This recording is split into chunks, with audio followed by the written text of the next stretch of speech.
जय श्री कृष्ण, राधे राधे, जय जगन्नाथ, राम राम। एक बार फिर से आपका स्वागत है आपके अपने channel catch all colours with Aarti पे। तो चलिए सुनते हैं आज बहुत ही प्यारी सी एक कहानी।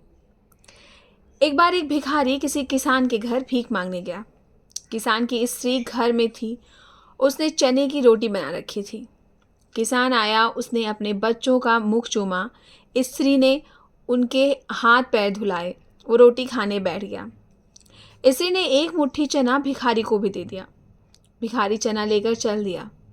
रास्ते में वो सोचने लगा कि हमारा भी जीवन कोई जीवन है। दिन भर कुत्तों की तरह मांगते फिरते हैं, फिर स्वयं बनाना पड़ता है। इस किसान को देखो, कैसा सुंदर घर है। घर में स्त्री है, बच्चे हैं। अपने आप अन्न पैदा करता है, बच्चों के साथ प्रेम से भोजन करता है। वास्तव में सुखी तो ये किसान है। किसान रोटी खाते खाते अपनी स्त्री से कहता है, नीला बैल बहुत बुढ़ा हो गया है। अब वह किसी तरह काम नहीं देता। यदि कहीं से कुछ रुपए का इंतजाम हो जाए तो इस साल काम चले। साधुराम महाजन के पास जाऊंगा, वह ब्याज पे पैसे दे देगा। भोजन करके वह साधुराम महाजन के पास गया।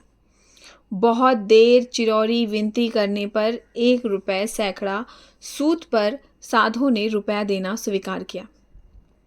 एक लोहे की तिजोरी में से साधुराम ने एक थैली निकाली और गिनकर रुपए किसान को दे दिए।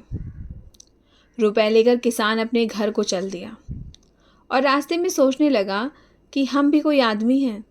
घर में 5 रुपए भी नगद नहीं है। कितनी चिरौरी विनती करने पर उसने रुपए दिए। साधु कितना धनी है, उस पर के पास तो सैकड़ों रुपए हैं। वास्तव में सुखी तो ये साधुराम ही है। अब साधुराम छोटी सी दुकान करता था। वह एक बड़ी दुकान से कपड़े ले आता और उसे बेचता था। दूसरे दिन साधुराम उस बड़ी दुकान पे कपड़ा लेने गया। वहाँ से पृथ्वीचंद की दुकान से उसने कपड़ा लिया। वह वहाँ बैठा ही था कि इतने में कई तार आए। कोई बम्बई से, कोई कोलकाता से।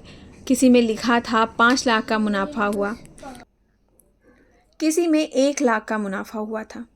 साधु महाजन ये सब देखता रहा। कपड़ा लेकर वहाँ से चल दिया। अब रास्ते में सोचने लगा कि हम भी कोई आदमी हैं। 100-200 जुड़ गए। महाराज कहने लगे, पृथ्वीचंद कैसा है, एक दिन में लाखों का फायदा। वास्तव में तो सुखी ये ही है। साधुराम वहाँ से सामान लेके चला गया सोचते हुए। पृथ्वीचंद सेठ बैठे थे कि इतने में ही तार आ गया कि 5 लाख का घाटा हुआ। वे बड़ी चिंता में थे कि नौकर ने कहा, आज लाट साहब की राय बहादुर सेठ की यहाँ दावत है, आपको जाना है। मोटर तैयार है। पृथ्वीचंद मोटर पे चढ़कर राय बहादुर की कोठी पर गया। वहाँ सोने चांदी की कुर्सियाँ पड़ी थीं। राय बहादुर जी से कलेक्टर कमिश्नर हाथ मिला रहे थे। बड़े बड़े सेठ खड़े थे। वहाँ पृथ्वीचंद को कौन पूछता। वे भी एक कुर्सी पर जाकर खुद ही बैठ गए। लाट साहब आए, राय बहादुर से हाथ मिलाया, उनके साथ चाय पी और चले गए। पृथ्वीचंद अपनी मोटर में लौट रहे थे।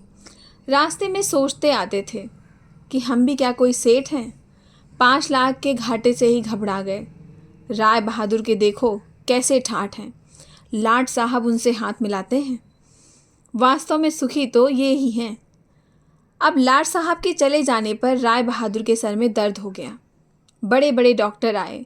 एक कमरे में वे पड़े थे।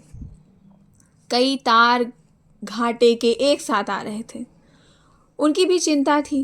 कारोबार की भी बात याद आ गई। वे चिंता में पड़े थे। खिड़की से उन्होंने झांक कर देखा, एक भिखारी हाथ में डंडा लिए अपनी मस्ती में जा रहा था। राय बहादुर ने उसे देखा और बोला, वास्तव में सुखी तो यही है। इसे ना तो घाटे की चिंता, ना तो मुनाफे की फिक्र। इसे लाट साहब को पार्टी भी नहीं देनी पड़ती है। सुखी तो सिर्फ ये ही है।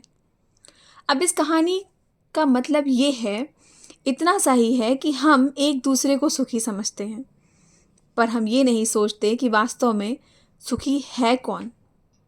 इसे तो सिर्फ वो ही जानता है जिसे आंतरिक शांति है। अगर आप खुद में शांत हैं और आप महसूस करते हैं कि आपसे ज़्यादा सुखी कोई नहीं है, तो वास्तव में सिर्फ आप ही सुखी हैं। नहीं तो फिर आप भिखारी रहो या फिर बहुत बड़े बड़े लॉर्ड गवर्नर, आप तो दुखी ही रहोगे। एक विरक्त साधु ने एक राजा से कहा था कि महाराज, आप इतने बड़े राज के स्वामी हैं और मैं अपने फटे कपड़ों का स्वामी हूँ, अतः हम दोनों के ही पास स्वामित्व तो है। अब हम में दरिद्र वही है जिसकी तृष्णा बढ़ी। मैं तो इन फटे कपड़ों में ही संतुष्ट हूँ, तुम इतने बड़े राज से भी संतुष्ट नहीं हो। इसीलिए संतुष्टि राज वैभव में नहीं, वो तो मन का धर्म है। मन संतुष्ट है तो चाहे लाख रुपए हो या ना हो, आप कैसे भी हाल में हो, फटे हाल में हो या राजाओं के हाल में, आप अपने आप को संतुष्ट और आनंदित ही महसूस करेंगे। और इसलिए जो कोई भी सिर्फ पैसे में ही आनंद खोजते हैं ना, वो एक बहुत बड़ी भूल करते हैं। सच्चा आनंद, सच्चा सुख केवल भगवान की प्राप्ति में ही है और आपके मन को महसूस करने में। अगर आपका मन, आपका हृदय जानता है कि आप संतुष्ट हैं और खुश हैं और आप अपने मन में और भगवत प्रेम में आनंदित महसूस करते हैं, तो यकीन मानिए सच्चा सुख केवल आपके पास है और सिर्फ आप ही सुखी हैं। अन्यथा तो आप पूरी दुनिया में सबको देखते ही रहेंगे कि वो मुझसे ज़्यादा सुखी है या उसके पास मुझसे ज़्यादा है। आपके पास जो जैसा है, आप अपने आप को राजा जैसा फील करवाइए, तो आप ही अपने आप के राजा हैं और आप अपने भगवान का भजन करिए। केवल सच्चा सुख भगवत प्राप्ति में और मन को शांत करने में ही है, और कहीं कोई सुख नहीं है।